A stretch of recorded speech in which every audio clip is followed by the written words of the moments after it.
अस्सलाम वालेकुम viewers, welcome to my channel. उम्मीद करता हूँ आप सब ठीक ठाक होंगे। आज मैं आप लोगों के लिए ला रहा हूँ एक नया सेशन जो है गेट यानी कि ग्रेजुएट असेसमेंट टेस्ट के रिलेटेड। ये टेस्ट नॉर्मली एनटीएस कंडक्ट करता है और जो लोग ग्रेजुएशन कर जाते हैं, बैचलर्स कंप्लीट कर लेते हैं, उसके बाद मास्टर्स में या हायर स्टडीज़ के लिए पीएचडी में एडमिशन लेना चाहते हैं, उनके लिए गेट कंडक्ट किए जाते हैं। इनकी दो कैटेगरीज़ होती हैं, एक गेट जनरल और एक गेट सब्जेक्ट। तो हमारा फोकस इंशाल्लाह गेट जनरल पर होगा। ये ऑनलाइन सेशन आपको हमारे चैनल लर्नर्स ऑनलाइन की तरफ से जो है पेश किया जाएगा और उम्मीद करता हूँ कि आप इस सेशन में बहुत कुछ सीखेंगे। तो सबसे पहले तो मैं आपको अपने बारे में कुछ बता दूँ। मेरा नाम बिलाल है और मैं एक केमिकल इंजीनियर हूँ। करेंटली मुझे एक फ़र्म में जॉब करते हुए इंडस्ट्री है, 4 इयर्स हो गए हैं यहाँ पे इंडस्ट्रियल एक्सपीरियंस है मेरा। और इस इंडस्ट्रियल जॉब से पहले मैं 1 साल यूनिवर्सिटी में टीचिंग भी कर चुका हूँ। आई गेस बहुत ज़्यादा डिटेल में बताने की ज़रूरत नहीं है, तो हम डायरेक्ट अपनी वीडियो को आगे लेके चलते हैं और अपने सेशन की तरफ चलते हैं। तो सबसे पहले गेट क्या है? That is graduate assessment test. इसमें आप देख रहे होंगे कि मैंने ग्रेजुएट को ज़रा फोकस किया। अंडरस्टूड बात है, गेट ना मैट्रिक के लिए होगा ना इंटर के स्टूडेंट्स के लिए होगा। ये पर्टिकुलरली उन लोगों के लिए है जो कि बैचलर्स लेवल पे अपनी डिग्री कंप्लीट कर ले चुके हैं। जब अपनी बैचलर्स की डिग्री कंप्लीट करने के बाद अब मास्टर्स में परस्यू करना चाहते हैं, ये सेशन उन लोगों के लिए होगा। तो वैसे तो नॉलेज एक ऐसी चीज़ है, मैं बिलीव करता हूँ, जो हर बंदा किसी भी स्टेज पे किसी भी लेवल पे आके सीख सकते हैं। तो अगर कोई और व्यूअर भी इसको व्यू करना चाहते हैं तो उसमें नो इशू।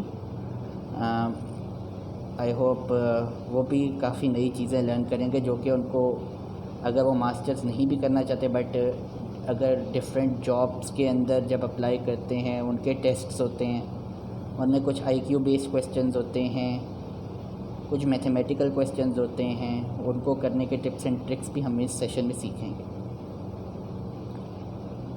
जैसा कि मैं बताया, पोस्ट ग्रेजुएट एडमिशन के लिए नेसेसरी है। 2 टाइप्स हैं इसकी, एक गेट जनरल और एक गेट सब्जेक्ट। जो गेट जनरल है ये आप लोगों की बैचलर से जब आप कंप्लीट कर लेते हैं उसके बाद मास्टर्स में एडमिशन के लिए इस्तेमाल होगा। और जो गेट सब्जेक्ट है that is particularly for admission to PhD. और गेट जनरल जो है वो एनटीएस भी कंडक्ट करवाता है और डिफरेंट यूनिवर्सिटीज़ अपना गेट खुद भी कंडक्ट करती हैं। इन केस अगर आप गेट जनरल मिस कर देते हैं तो उन पर्टिकुलर यूनिवर्सिटीज़ में आप उनका टेस्ट भी दे सकते हैं गेट का। और इन केस अगर आप यूनिवर्सिटी का टेस्ट नहीं देना चाहते तो गेट का पर्टिकुलरली जो कि एनटीएस कंडक्ट करेगा यूनिवर्सिटी के बिहाफ पे, तो आप एनटीएस का कंडक्ट हुआ गेट जनरल भी यूज़ कर सकते हैं, जिसकी वैलिडिटी 2 साल होगी। तो अगर हम बात करते हैं जनरल पेपर डिस्ट्रीब्यूशन की, तो ये 100 मार्क्स का पेपर होता है। अभी कुछ दिनों पहले ही मैं एक सोशल मीडिया पे पोस्ट देख रहा था, तो इंक्वायरी की जा रही थी कि ये गेट के पेपर में ऐसे भी आएगा। तो let me make it clear कि GATE is particularly MCQ based test. इसके अंदर कोई ख़ास चीज़ नहीं है, सिर्फ एमसीक्यूज़ हैं। 100 एमसीक्यूज़ हैं, हर एमसीक्यू का 1 मार्क है। और किसी भी एमसीक्यू को आप अटेम्प्ट करेंगे, इन केस आपका रॉन्ग आंसर होगा तो आपकी नेगेटिव मार्किंग नहीं होगी। इसकी 3 कैटेगरीज़ बनाई हुई हैं, category A, category B, category C. जैसा कि आप लोग पढ़ सकते हैं category A business and engineering, जो लोग बीबीए करके आते हैं या जिनका इंजीनियरिंग का बैकग्राउंड होता है, जिन्होंने ज़्यादा मैथ्स एंड कैलकुलस वगैरह पे फोकस किया होता है, उन लोगों के लिए ये कैटेगरी है। जो कैटेगरी बी है वो होम इकोनॉमिक्स के स्टूडेंट्स हो गए, सोशल साइंसेस के स्टूडेंट्स हो गए, सोशियोलॉजी एंथ्रोपोलॉजी आपके, या वो लोग कैटेगरी बी के अंडर काउंट करते हैं। और इसी तरह कैटेगरी सी जो कि एग्रीकल्चर, वेटनरी और बायोलॉजिकल साइंसेस को डील करती है। अब इनके अंदर 3 पोर्शंस होते हैं। अब इसमें एक और चीज़ मैं क्लियर करता चलूँ कि आप बड़े लोग ये कंफ्यूज होते हैं कि हम कैटेगरी कौन सी सिलेक्ट करें।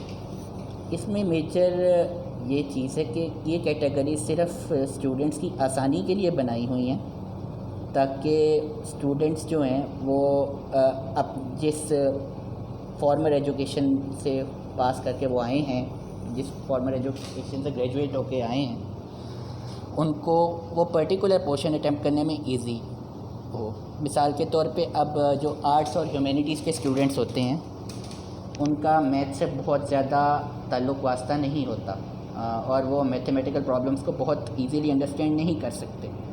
इस वजह से वो कैटेगरी बी चूज़ कर लेते हैं ताकि उनके गेट में जो मैथमेटिकल पोर्शन के क्वेश्चंस हैं वो कम हो और दूसरे क्वेश्चन ज़्यादा हों। लेकिन वो कैटेगरी ए और कैटेगरी सी भी सेलेक्ट कर सकते हैं, उनकी एलिजिबिलिटी पे कोई शक नहीं किया जा सकता। और ना ही ये प्रॉब्लम होगी कि वो पेपर देने के बाद भी कि उनको इशू हो कि आप मास्टर्स के उस पर्टिकुलर फील्ड में अप्लाई नहीं कर सकते बिकॉज आपकी कैटेगरी चेंज थी। तो कैटेगरी का आपके गेट पे कोई इफ़ेक्ट नहीं आएगा। नेक्स्ट चीज़ पे हम बात करते हैं वो है करिकुलम पेपर। जैसा कि अभी मैंने आपको बताया है कि इसके 3 सेक्शंस हैं, एक था वर्बल, एक क्वांटिटेटिव और एक है एनालिटिकल रीजनिंग। वर्बल पोर्शन में 3 मेजर पार्ट्स होते हैं, जो कि पहला पार्ट है वोकैबलरी का, दूसरा ग्रामर एंड कंपोजिशन एंड तीसरा कॉम्प्रीहेंशन। इन तीनों पार्ट्स में ग्रामर एंड कंपोजिशन आपके गेट जनरल का मेजर पोर्शन होता है। इसी तरह सेकंड मोस्ट इम्पॉर्टेंट पार्ट आपकी कॉम्प्रीहेंशन होती है, और वोकैबलरी जिस पे बहुत ज़्यादा स्टूडेंट फोकस कर रहे होते हैं, that comprises of minimum questions. लेकिन वोकैबलरी ज़रूरी किस लिए है? वोकैबलरी इसलिए ज़रूरी है कि वोकैबलरी अगर आपके पास नहीं होगी अच्छी, आपको वर्ड्स का मतलब नहीं पता होगा, तो ना ही आप ग्रामर के सेंटेंस को अंडरस्टैंड कर सकते हैं, ना ग्रामेटिकली किसी सेंटेंस को बना सकते हैं प्रॉपरली अगर आपको वर्ड का मतलब नहीं आता होगा। इसी तरह कॉम्प्रीहेंशन के अंदर भी आपका जो भी पैसेज होगा, उसके पैसेज के अंदर भी डिफ़िकल्ट वर्ड्स होंगे, आप उनको अंडरस्टैंड नहीं कर सकेंगे, इसलिए वोकैबलरी पे फोकस करना ज़रूरी है। लेकिन जो पर्टिकुलरली वोकैबलरी बेस्ड क्वेश्चंस होंगे, that are I don't think कि उनको आपको बहुत ज़्यादा प्रिपेयर करने की ज़रूरत है, बिकॉज वोकैबलरी गेट में बाय चांस होती है। जो आप लोग बैचलर लेवल में या जो आप लोग एफएससी लेवल में वर्ड्स पढ़ के आए होते हो, या डिफरेंट स्टोरीज़ में नॉवेल्स में आपने पढ़े होते हैं, मोस्टली उनमें से होते हैं। और बाज़ औक़ात वर्ड्स इतने डिफ़िकल्ट होते हैं कि बहुत आला इंग्लिश वाले लोग भी जो होते हैं वो भी थोड़े डाउटफुल हो जाते हैं उसको लेके। जो सेकंड मेजर पार्ट है वर्बल के अंदर, फर्स्ट पार्ट था वोकैबलरी का, दूसरा है ग्रामर एंड कंपोजिशन। इसमें आपको पाला पड़ेगा एक तो प्रेपोजिशन से, एक आपको अप्रोप्रिएट वर्ड इंसर्ट करना होगा किसी भी सेंटेंस में गिवन ऑप्शंस में से, इसको भी हम बाद में डिस्कस करेंगे, और एक आपको टेंस की सेंस होनी चाहिए ताकि आप प्रॉपरली सेंटेंस कंप्लीशन कर सकें। इसका बेसिक जो क्वेश्चन है इसमें वो सेंटेंस कंप्लीशन के हवाले से ही होते हैं कि आपको ब्लैंक्स फिल करनी होती हैं with appropriate words, that may be prepositions और some other words related to vocabulary. And the third is comprehension. Comprehension में आपको एक लंबा सारा पैसेज दिया होता है जिसके एंड पे 2-4 सवाल होते हैं, उन सवालों में से ही उनकी ऑप्शंस भी दी होती हैं, उन सवालों में से आपने बेस्ट पॉसिबल आंसर को चूज़ करना होता है।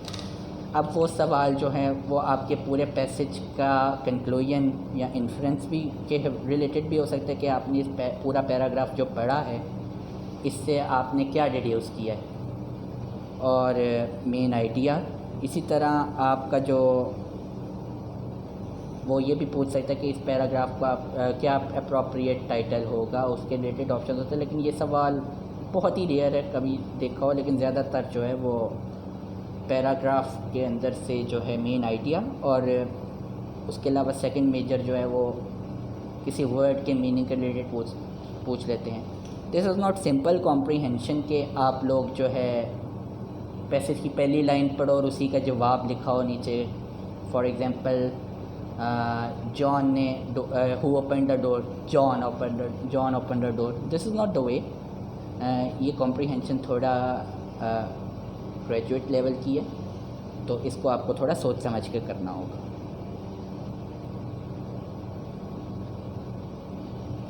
Second is quantitative reasoning.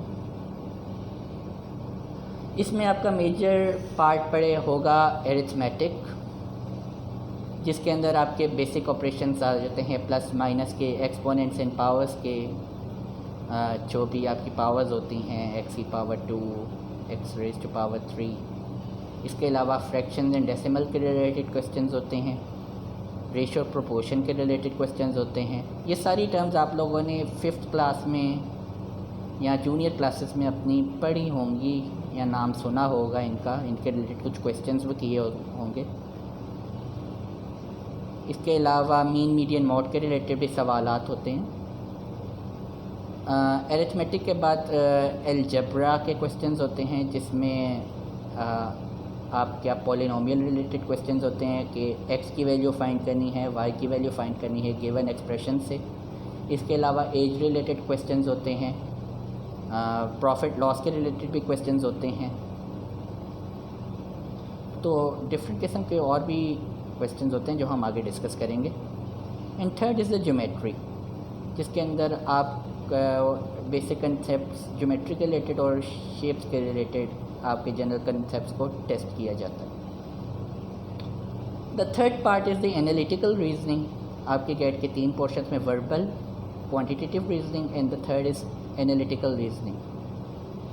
इसके बारे में गुमान किया जाता है कि ये बहुत टफ है। एक्चुअली ये बहुत ईजी है, लेकिन जब तक आप इस पर पहुँचते हैं आपके पास इतना टाइम ही नहीं बचता कि आप क्वेश्चन को अंडरस्टैंड कर सकें। इसमें डिफरेंट नेचर के क्वेश्चंस होते हैं, इनको सॉल्व करने की भी डिफरेंट टेक्निक्स होती हैं, टिप्स होती हैं। इनके क्वेश्चंस कुछ इस तरह के होते हैं कि आपको एक पैराग्राफ दिया जाता है जिसके अंदर 5 से 6 या 7 लोगों का जिक्र किया जाता है, या नंबर्स का जिक्र कर लें या किसी भी चीज़ का जिक्र लें, शहरों का कर लें। एंड उसके बाद कुछ कंडीशंस दे दी जाती हैं जिनकी वायलेशन किसी सूरत नहीं हो सकती। फॉर एग्ज़ाम्पल वो कह देते हैं कि अगर एक क्लास के अंदर 7 स्टूडेंट्स हैं, A B C D E F G, तो A जो है वो B के साथ ही बैठेगा अगर उन्होंने बैठना है, सिटिंग करनी है। इसी तरह C जो है वो D के साथ कभी नहीं बैठेगा। इस तरह की कंडीशंस होती हैं। इस तरह के क्वेश्चंस हल करने होते हैं आप लोगों को। इनको सॉल्व करना आसान है, ये भी हम इंशाल्लाह अपने सेशन में आगे देखेंगे। इनकी टिप्स यही होती है कि आप लोगों को सीक्वेंशियल अप्रोच में चलना होता है। सबसे पहले आप लोगों को अपनी सारी कंडीशंस लिस्ट डाउन कर लेनी होती हैं, फर्स्ट से लेकर लास्ट तक। उसके जितनी ज़्यादा बहुत लोग कंफ्यूज हो जाते हैं कि कंडीशंस बहुत ज़्यादा हैं, हम कैसे याद रखेंगे। जितनी ज़्यादा कंडीशंस होंगी उतना कम मुश्किल आपका सवाल हो जाएगा। बिकॉज़ आप लोग देखेंगे कि जो भी आपकी ऑप्शंस होंगी किसी भी क्वेश्चन में, उनके अंदर जो 3 रॉन्ग ऑप्शन होगी उनमें वो कोई ना कोई कंडीशन वायलेट हो रही होगी हमेशा। जिसमें वायलेशन नहीं हो रही होगी that would be your correct option. इसमें बहुत से लोग गलती करते हैं कि अपनी मर्ज़ी से कंडीशंस इंट्रोड्यूस कर लेते हैं। ऐसा आप लोगों ने बिल्कुल नहीं करना। ये जब हम इंशाल्लाह प्रैक्टिस करेंगे क्वेश्चंस की उस वक्त इसको डील करेंगे। इसके अलावा इसमें कुछ कीवर्ड्स होते हैं, ओनली, एग्जैक्टली, नेवर। जैसा कि मैं आपको बता रहा था कि इसमें कंडीशंस होती हैं कि ये दोनों इकट्ठे कभी नहीं बैठेंगे, ये सिर्फ़ इसके साथ बैठेगा, दैट इज़ ओनली, नेवर, इस तरह के वर्ड्स वो यूज़ करते हैं क्वेश्चंस में।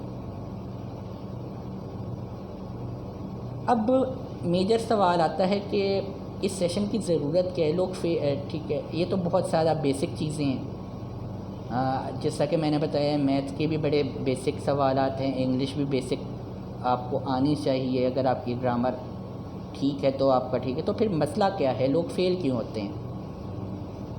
सबसे बड़ा मसला ये है कि लोग अपने कंसेप्ट्स भूल चुके हैं। ग्रेजुएशन के बाद, ग्रेजुएशन के टाइम पे इवन आप लोगों को जो है आपकी लैंग्वेज से या आपकी पास स्टडी से इतना दूर कर दिया जाता है, आप पे प्रेशर डाल दिया जाता है, जिसकी वजह से बच्चे जो हैं वो बहुत ज़्यादा फोकस नहीं कर पाते या याद नहीं रख पाते जो उन्होंने पास में लर्न किया था। They are more technical minded माशाल्लाह, लेकिन कुछ बेसिक चीज़ें होती हैं, वो कंसेप्ट अगर रिवाइज़ नहीं होंगे तो definitely it would cause a problem. कुछ को कंसेप्ट्स भूल जाते हैं और कुछ माशाल्लाह हमारे लोग इतने ओवर कॉन्फिडेंट होते हैं कि हमें तो हर चीज़ अज़बर है, ये तो बच्चों का खेल है। बच्चों का खेल समझ के वो अपने ओवर कॉन्फिडेंस के अंदर ही जो है प्रैक्टिस नहीं करते, क्वेश्चंस की देखते नहीं हैं, कंसेप्ट्स की रिवीजन नहीं करते एंड अल्टीमेटली पेपर सॉल्व तो कर आते हैं, बट बाद में जब रिज़ल्ट आता है तो आके NTS को कोसते हैं कि नहीं पेपर ही नहीं सही मार्क किया, जान के फ़ेल कर रहे हैं हमें, एक साल एक दफ़ा हमने अटैम्प्ट दी, 2 दफ़ा अटैम्प्ट दी, हमें जान के फ़ेल कर रहे हैं। भाई NTS वालों को आपसे क्या दुश्मनी होगी? इसके अलावा उनकी प्रैक्टिस नहीं होती, अंडरस्टैंडिंग नहीं होती। जो मेजर इसमें रीज़न है वो है टाइम मैनेजमेंट की कमी, कि हमारे लोगों बाज़ औक़ात इतने माशाल्लाह ब्राइट स्टूडेंट्स होते हैं, शाइनी स्टूडेंट्स होते हैं, बट अनफॉर्चुनेटली वो अपने पेपर में टाइम ही नहीं मैनेज कर पाते कि उनको आता सारा कुछ होता है, लेकिन वो एक सवाल पे ही इतना ज़्यादा टाइम लगा देते हैं कि इन पे आके उनका पेपर मिस हो जाता है और देन अल्टीमेटली जब वो फ़ेल होते हैं तो वो अफसोस भी करते हैं एंड चैलेंज भी करते हैं पेपर को। इसके अलावा कुछ दूसरे रीज़न्स भी हैं, जैसा कि मैंने आप लोगों को बताया है कि एक तो ओवर कॉन्फिडेंस वगैरह हो गया, वो तो डेफिनेटली मेंशन किए हुए हैं। इसके अलावा कुछ लोग ऐसे होते हैं जो डिफरेंट बुक्स फॉलो करने लग जाते हैं, ठीक है, कि बुक्स में से ही पेपर आएगा, इसी बुक में से पेपर आएगा। NTS की माशाल्लाह मार्केट में हर पब्लिशर ने एक बुक पब्लिश की हुई है। देखिए वो लोग क्या करते हैं, वो क्वेश्चंस के आंसर्स मेमोराइज़ करना शुरू कर देते हैं, वो ये नहीं देखते क्वेश्चन में कंसेप्ट क्या है। तो ये चीज़ें भी, यहाँ पास पेपर्स माशाल्लाह ठीक हैं, पास पेपर्स को भी प्रैक्टिस करना चाहिए, लेकिन पास पेपर से सवाल रटना ये अक्लमंदी नहीं होती, ये भी कॉज बनती है लोगों के फेलियर की। अब कुछ फ्रीक्वेंटली आस्क्ड क्वेश्चंस हैं गेट के रिलेटेड कि इसके रिलेटेड बेस्ट बुक कौन सी? भाई बेस्ट बुक गेट के लिए कोई भी नहीं है। आपको जहाँ से भी क्वेश्चन नज़र आते हैं आप उसकी प्रैक्टिस करें, आप उसका आंसर ढूंढने की कोशिश करें without looking at the options. अगर आपको कोई सवाल पूछा जाता है, पर्टिकुलरली क्वांटिटेटिव पोर्शन की बात करूं अगर, तो आप उसको सॉल्व करके उसका आंसर देखें, उसके बाद अपने आंसर को मैच करके देखें कि वो किसी ऑप्शन में मिल रहा है आपको या नहीं मिल रहा। इसके अलावा टाइम मैनेजमेंट इश्यूज़ को हम लोग कैसे हल करें, इस पे इंशाल्लाह कंप्लीट वीडियो होगी। और फिर इसके अलावा एक और सवाल होता है कि वर्बल पोर्शन का डिफ़िकल्टी लेवल क्या होता है। मैं आपको बता चुका हूँ ये verbal portion particularly luck based होता है। बाज़ औक़ात किसी अच्छे स्कॉलर्स से भी हल नहीं हो पाता इतना अच्छा वर्बल पोर्शन, और बाज़ औक़ात जो एवरेज स्कोरिंग स्टूडेंट्स होते हैं वो भी बड़ी इजीली इसमें से एक्सेल कर जाते हैं। वाई दिस सेशन, इसकी भी मैं आपको बात बता चुका हूँ, बिकॉज़ हमारे लोगों में अभी भी कुछ कंसेप्ट की रिवीजन की कमी है और हम लोग बुक से बहुत दूर हो चुके हैं। दौर जदीद हो गया है, इंटरनेट का आ गया, हम लोग बुक से बहुत दूर हो चुके हैं, तो अब लोगों के पास इतना टाइम नहीं होता कि वो बुक को पर्टिकुलरली स्टडी करें। वैसे करना चाहिए, लेकिन जो लोग नहीं करते उनके लिए इस तरह के वीडियो सेशंस रखे जाते हैं ताकि वो इजीली जो हैं 10-15 मिनट में वीडियो देख के अपने कंसेप्ट को रिवाइज़ कर सकें। Is there any shortcut to Excel GAT? The shortcut to Excel GAT is that there is no shortcut. You have to practice, you have to work hard, so then inshallah you will succeed. So that's all from my side. I hope आप लोगों को ये introductory video पसंद आई होगी। आप लोगों से request है कि अगर आपको ये वीडियो अच्छी लगी है तो इस वीडियो को लाइक करें और मेरे चैनल को सब्सक्राइब करें, और अपना फ़ीडबैक भी जो है कमेंट सेक्शन में नीचे मुझे ज़रूर दीजिएगा कि उस चीज़ को लेके भी मैं फिर साथ चलूँगा कि मेरी पेस ठीक थी या मैं अगर कुछ स्पीडली बोलना चाहता हूँ, ज़्यादा स्पीड इंक्रीज़ करूँ या स्लो करूँ या क्या करूँ। तो आप लोग अपने फ़ीडबैक से भी शेयर कर सकते हैं। इसके अलावा आप लोग क्वेश्चंस भी शेयर कर सकते हैं अपने, इंशाल्लाह आपको जवाब दिया जाएगा। Thank you very much everyone, hope you like the video. Thanks a lot. अल्लाह हाफ़िज़।